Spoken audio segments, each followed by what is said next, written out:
Welcome back to Fox 12 Now. I'm Greg Nibbler here in the Fox 12 Oregon newsroom. We're here every weekday and we get to cover a wide range of topics and conversations here as part of this show.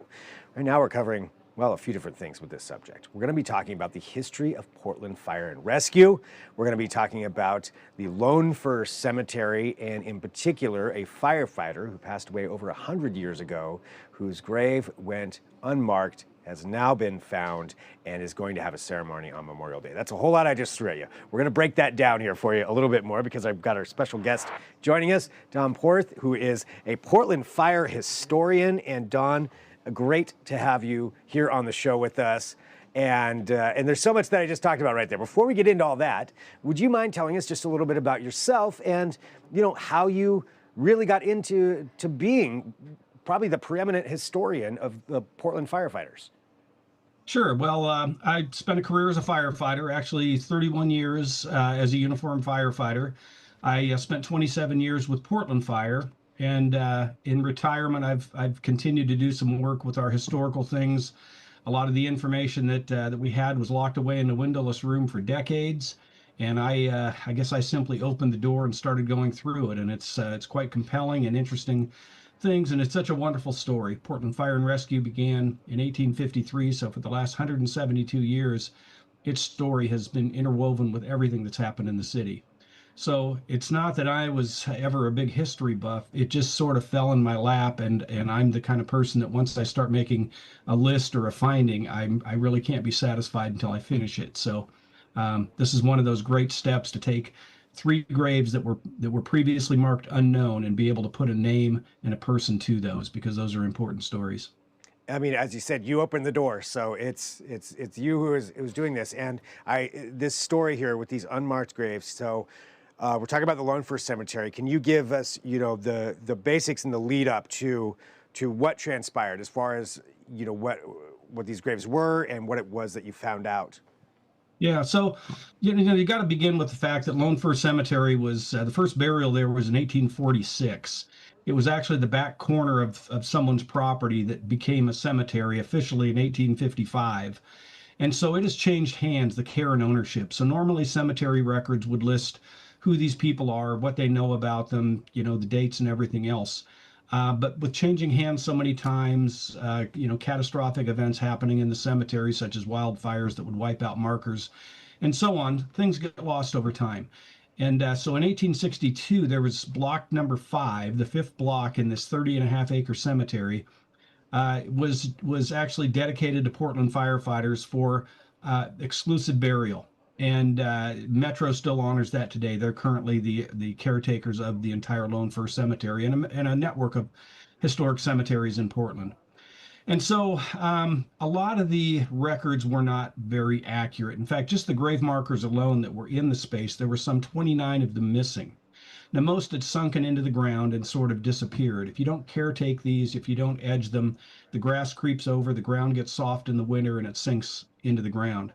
We found many of them, but for those that we didn't, Portland firefighters, both working firefighters and retired firefighters, put up their own funds to create a proper grave marker for these members, because we really felt like every one of our members, no matter how far back, deserves a proper resting place. And so these 3 unknowns had kind of bothered me for a long time, and kind of stumbled across Andrew Jackson Gray's identity by the work that somebody else did that was never recorded.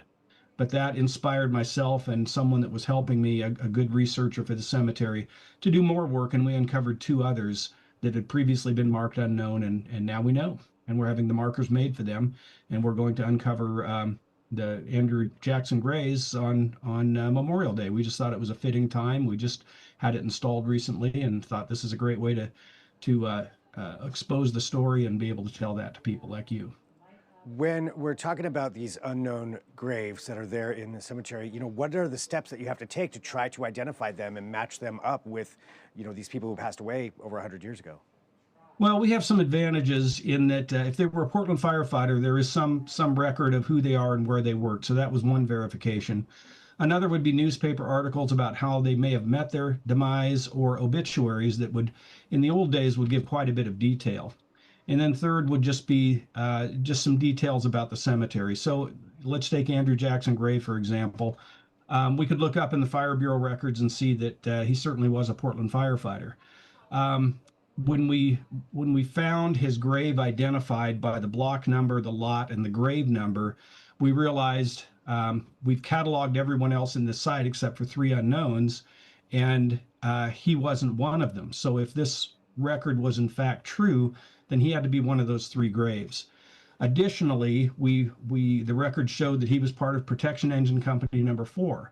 So in this 100 by 100 foot block 5, we call the Firefighters section, different fire companies over the years had chosen different sections, and two of these were in the section that was commonly used by members of Protection Engine Company number 4. They were established in November of 1862 and served up until the paid fire department came into effect. So all of these clues, we had access to different things, but it was a matter of putting them together and making sense of the story to somewhat verify that yes, this must be true and he is the guy.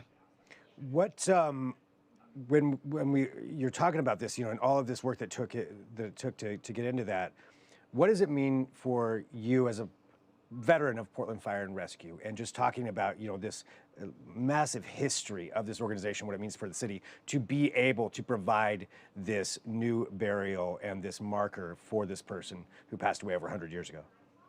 Well, it means a lot. It's one of those things. Through the course of my career, I was just a working firefighter and public educator, and you do your job day in and day out. You don't think too much about it, but age, as you get older, as you retire, and you begin to look back on a career, and you begin to know people that are passing on that you worked with, or that came before you, or even were hired after you. You begin to realize the value of that heritage, that lineage that's there. We're all part of a timeline that's so important, and it's just such a compelling story. And if nothing else, you'll hear firefighters talk about the brotherhood. We are a family, and that is true. And you wouldn't neglect your family in that way. In fact, I could go off on a side story about my grandfather, whose grave met a similar fate. The grave marker disappeared because his wife had died 6 months before. He left an orphan who was my father, who was 8 years old, and there was no way anybody was going to put a proper grave marker there. And so the temporary one, like the ones at Lone Fir, disappeared into the ground. So, it's really about, I guess, about duty to fellow firefighters, duty to finishing the job, as all firefighters are dedicated to. And this Monday, there will be a special service, from what I understand, that's going to commemorate this reburial. Can you tell people about what that is? Well, it's not really anything specific planned, but we just wanted to unveil this grave and this story and this effort on a day where memory of service providers is important. Certainly not to take anything away from the military, which is really the essence of Memorial Day, but every year we do a cleanup of the firefighters section and the whole cemetery, but we give extra attention to the firefighters section by our retired and working firefighters. I think if anybody visits Lone Fir, you'll see that it stands out above the others because of the care it gets.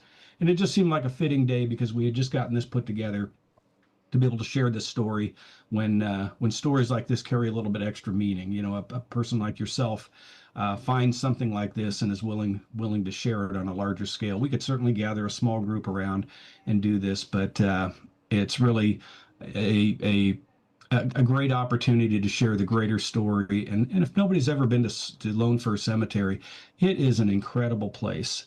It's the second most diverse arboretum in the city. It is beautiful walking paths, mature trees, some trees, 150, 170 years old. It's an incredible place and full of beauty and stories.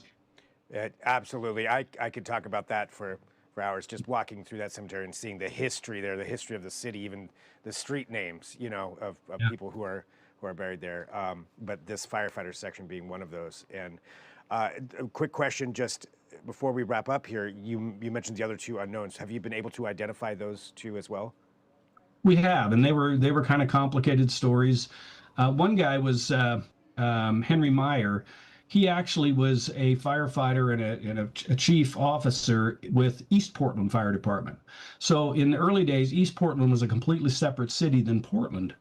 And in 1892, East Portland was annexed into the city of Portland, as was the fire department. So we have a very nice roster of the East Portland Fire Department from 1877 And sure enough, there's Henry Meyer's name in that.